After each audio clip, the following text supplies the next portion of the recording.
What's up, guys? Trevor Hunter here with Dirt Bike Test. We're out here at Glen Helen Raceway riding the 2025 Honda CRF250R Works Edition. This is their first attempt, or this is our first time making a Works Edition 250F. And Honda kind of went all out.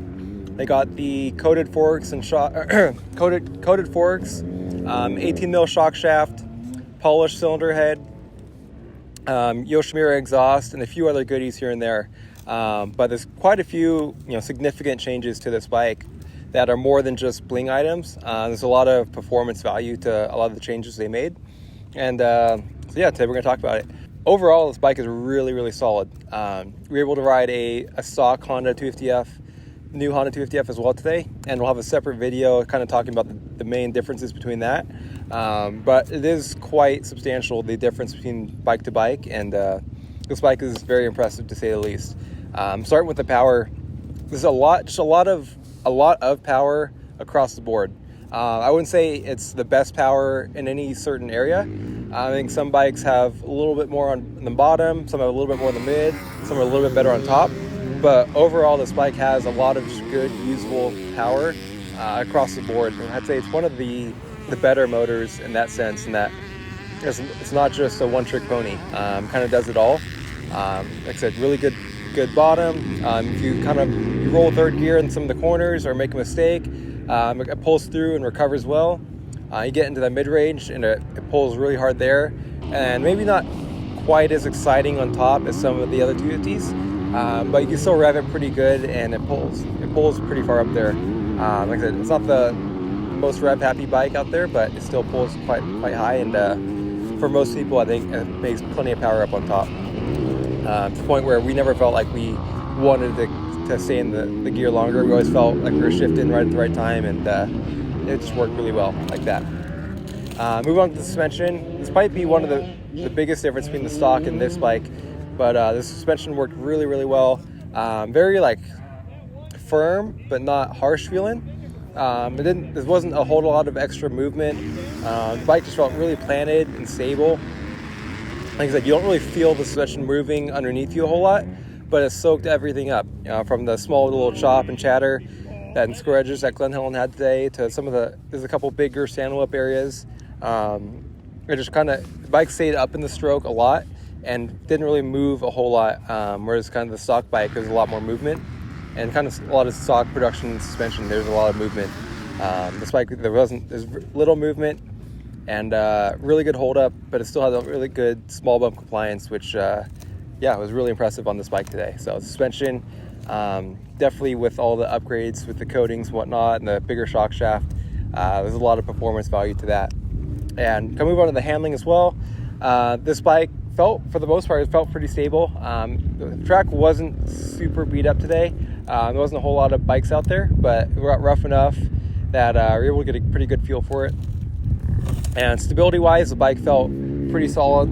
I'd say what it did really well, and kind of typical of the Hondas over the last few years, but the bike maintained it, is it cornered really, really well.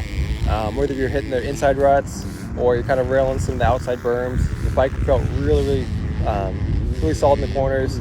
Always felt like I knew where the front end was going and where I could trust the front end and the front tire a lot. So the bike cornered really well, but the stability on this bike wasn't lacking in any way today. So I think that's an improvement over the last generation Honda. Start with the motor. I'll be honest, when I very first got on it, I was a little unimpressed. It was kind of slow revving, had really good torque and bottom end power, but just slow revving and wasn't anything exciting that I was expecting out of a Works Edition. And so I kind of pulled over and went to start messing with the maps to see if maybe the aggressive app would be better. And the bike was actually they left it in the map 2, which is the more mellow, smoother map. So immediately I went to map 3, the aggressive map, and instantly got a lot better. The map 3, the aggressive map, it revved really high, but I felt like the on decel, a little bit too much engine braking, and the bike felt just very on-off feeling. It wasn't super smooth power. So I went to the map 1, which is a standard map.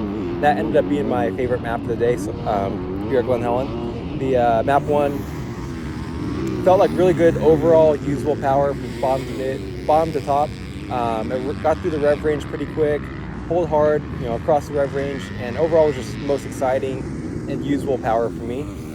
So to me, map 1 was the winner on this bike. Definitely didn't feel a need for map 2. Definitely didn't really feel a need for map 2, but the map 3 I think has its place. But I think for today, in the track conditions today, map 1 was the map for me. But one thing I did do on suspension as well is kind of in some of the high load areas coming down the hills, some of the jump landings and whatnot. I felt the front fork got a little deep in the stroke at times and kind of got nervous feeling. So I stiffened up the cork compression 2 clicks, which on this bike is just some hand adjusters, which is really convenient. Stiffened up the forks 2 clicks, and immediately the bike got a lot better, especially later in the day as the bumps got bigger. You're charging down the downhills, landing off these jumps into these G-outs. It's really high load areas. The bike just stayed up in the stroke a little bit better, and didn't get so harsh as well in some of the bigger braking bumps. So, but other than that, like sag we ran at 105, never touched that, never touched the clicker on the shock. Just kind of later in the day as the track developed more and more, I went in +2 on the fork compression. And yeah, I think overall bike, it's an all new bike. Aside from being the Works Edition, it is an all new bike with new chassis, updated motor, and whatnot. And I think Honda did a really good job with this bike. And the performance value that the Works Edition does have, with all the different parts and pieces that they comes with, I think there's definitely a lot there. And we'll kind of break that down a little bit more in our main comparison video. But this Honda Works Edition, really impressive today. So overall, really good bike, good day here at Glen Helen with the Honda crew, and thanks to Honda for supporting us.